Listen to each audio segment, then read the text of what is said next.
Hello, I'm Harry Dunlevy, one of the directors here at Work Horizons.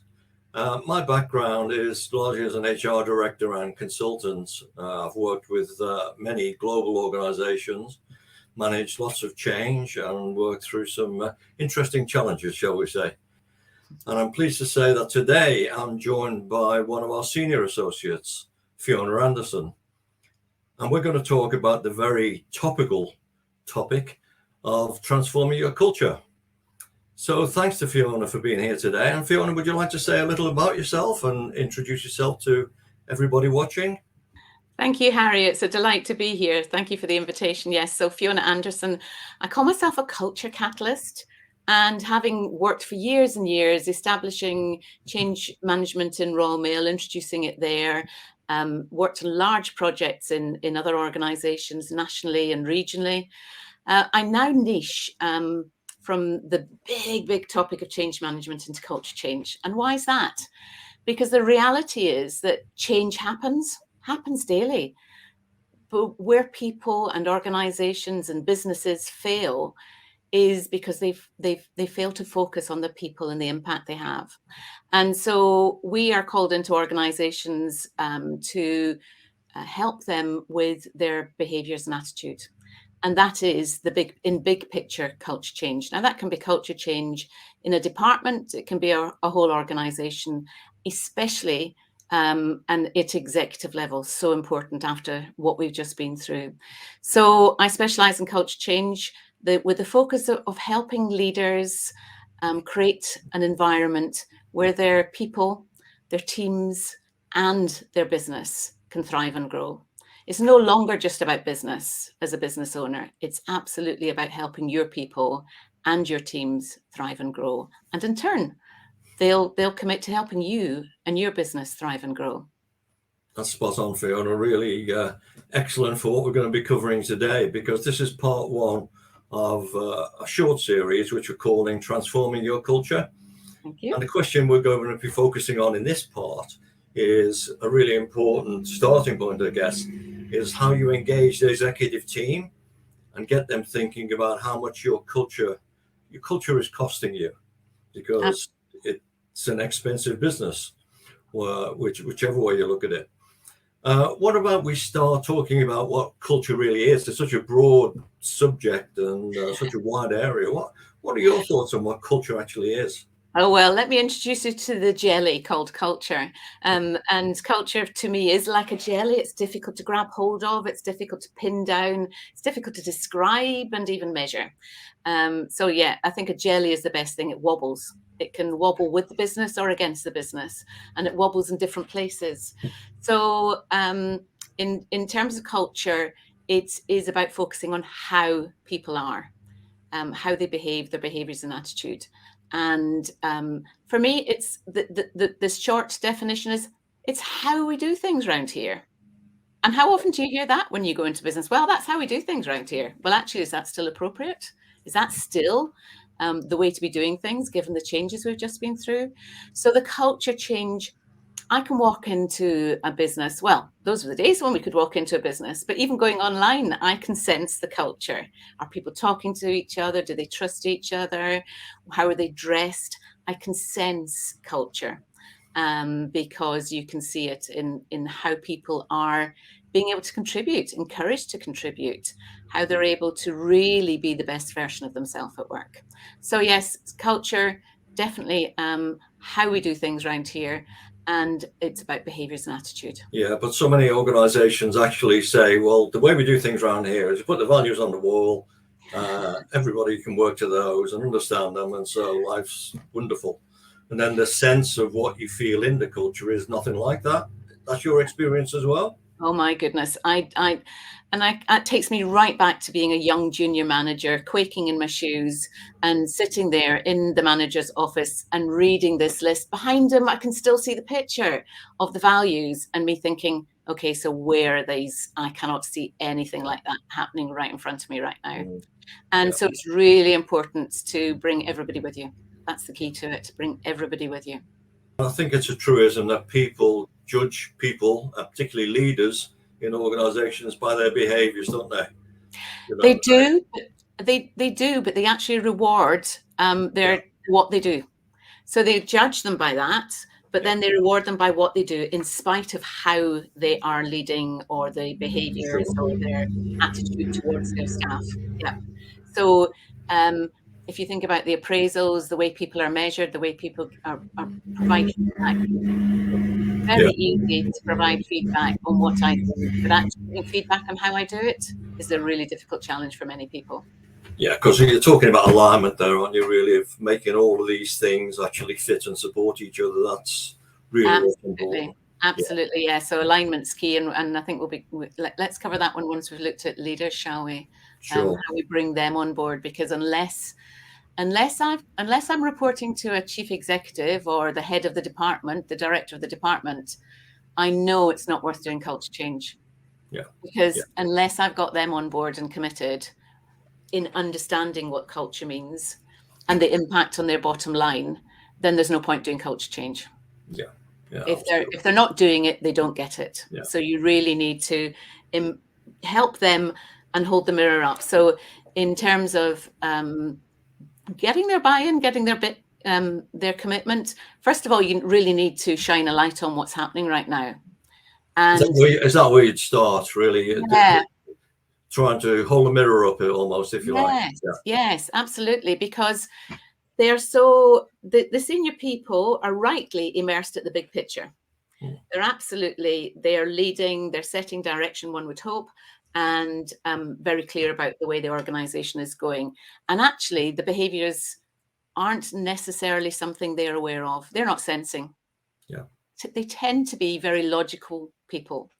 And so we've designed the 7 significant signals, and that is about holding the mirror up. It's helping exec teams and leaders identify where is your business signaling the need for change, for culture change.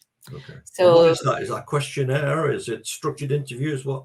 The process? It's an online diagnostic, 7 significant signals. It's an online diagnostic. You do it on your own. You get a red, amber, green, and it's based on the acronym of culture. So the first thing about the costs, how much is it costing you? And it helps you to think about the areas it's costing you.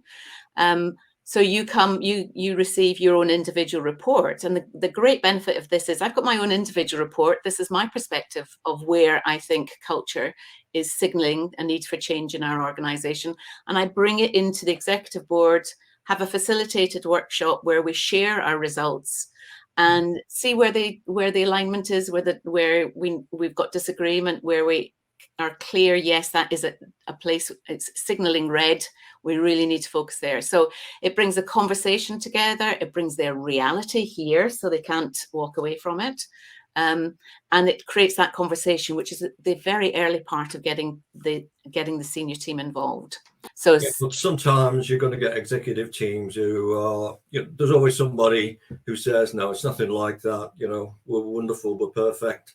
You're just a consultant. What do you know? And so I would be saying, so that's one voice. Let's hear the voice of the rest of the voices from the system. What are your results telling you? And actually what I'd do is encourage a visual display. I'd go with the collated report to hold it up in front of them so that there is no escaping. So it's really evidence supported. Absolutely. Well, and then, so they've got the signals. So they've got the 7 significant signals in front of them. They've got the red, amber, green. And then I get them to think about, Gallup have identified that for every disengaged employee, it costs you 1/3 of their salary. Every disengaged employee costs you 1/3 of their salary. So I then ask them, so let's think about the cost currently. Here's your areas of red signal. Here's your ambers, great green. Well, how can we bring them forward and make them even stronger? But let's work out a figure. What are your employee satisfaction results? Let's work out, so say it's 25%. In the UK, 25% of employees before lockdown were disengaged. Now that means they have got no loyalty, they're not committed to the business. So 25%. What is 25% of your total salary, Bill? And those people are costing you 1/3 of their salary. What's 1/3 of that? So a client I was recently working with in one department identified 1.4 million it was costing them. 1.4 million. That was their cost of culture very roughly. So what we're then doing is then asking through the 7 significant signals, asking them to identify the ones that are red. Now go away and look at the costs, the exact costs within your organization, and they'll come up with a much more accurate figure. And when an executive team have a value of what the culture is costing them, how much it's impacting their performance, their bottom line, their financial results, then they start. It's a very powerful lever. It is very, So it is needed. Yeah. Great place to start. So what are the key steps following that to make some change happen? Yeah, so we've got a model, the growth model. So we've just talked about surveying the landscape and assessing the environment, because it's about growing your own culture. I firmly believe that every business has got their own resources to do this. If it's costing that one department 1.4 million, they've got the resources. The business case is already there. So we've assessed the business case, we've got the detail. We then bring on people to start creating the new culture. And I would strongly you invite your top 5 customers, you ask them the key questions, you involve all your staff, you involve your exec team, you could involve your suppliers and your investors too. So depending on what kind of business. Some of this is going to involve changing the behaviours, though, as well, of the exec team themselves, isn't it? Absolutely, coaching, yes. Or some training, or yes, so we go through to cultivating the culture, having involved people in identifying what the existing culture is and what it needs to be to deliver the strategy. And we've made an assumption there is a strategy, there is a vision. We identify the core values that are needed for the new culture, and then the behaviours to underpin them. And in defining those behaviours to underpin the new culture, we then are able to start really bringing it to life. And we involve what I call the culture catalysts, the people who are really good at change. But we also bring in the culture vultures, and they are often the people who can who influence their peer group, because it's a two-way communication. It's about bringing people in and making it work. And then we align across the whole organization. I'm sure we'll be covering that in part 2, and then harvesting the results. Start with a baseline measure, so you can see your results, so you can harvest the results, you can identify where things are changing and start to share those great stories of successes. I mean, you and I will remember that from Total Quality. It was a phenomenal way of change. And it is about bringing people with you, absolutely involving them, helping them to understand what is expected of them. But what you're really emphasizing is the business benefits. This isn't just like a nice to do and make everybody feel cuddly and soft and so on. This has got some hard edge business results to it. Yeah, it's often seen as the pink and fluffy stuff, Harry, but it's actually it's the hardest thing to do. It is the hardest thing to do. But of course, it's not tangible as to where to start. So thank you for asking that great question at the beginning. How do we start? Where do we start? So what do you think, in your experiences, really worked well? What wouldn't you do again? What sort of hints and tips would you give to organizations who want to address culture change? So most definitely bring in the leadership team right from the start. Get them involved in the 7 significant signals. Help them to understand the business impact and customer impact. Let's face it, this isn't just about our employees. It's anyone we come into contact. And then we work with them in terms of where's it gone wrong. Definitely by not bringing on middle managers. Middle managers are the people who are crunched in the middle between the staff change. The meat and the sandwich, exactly. And so it's very important to bring the managers together to share what they're going through, to highlight where they need help, and to really equip them.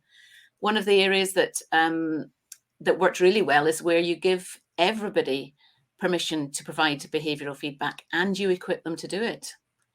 And that means that anybody can provide great feedback when you're doing something really well, or actually pull you up and call it out. So in today's environment, with diversity and inclusion so key to everything we do, then that opportunity and that upskilling is so important, to be able to call it out. The other key thing is holding those regular catch-ups with your staff, making sure they're being supported to achieve what they do, that they're actually achieving what they need to do, and then setting development or direction for them if they're struggling. Yeah. They're all very, very sensible tips Mm. in any management situation, never mind just culture change, Absolutely. let's be Yes. honest. Yeah, Yeah, yeah, sure. absolutely. No, that's been really, really interesting. I think just to briefly summarize, I think the fact that it's very much business driven, it's results measured, and there's behavioral change and reinforcement are the sort of things you're really emphasizing and what you found has worked well. Absolutely. Absolutely. Thank you. That's been really interesting, Fiona. Thanks again. Look forward to talking to you in our next episode. See you Excellent. Thank soon. you, Harry. Bye-bye. Thank you.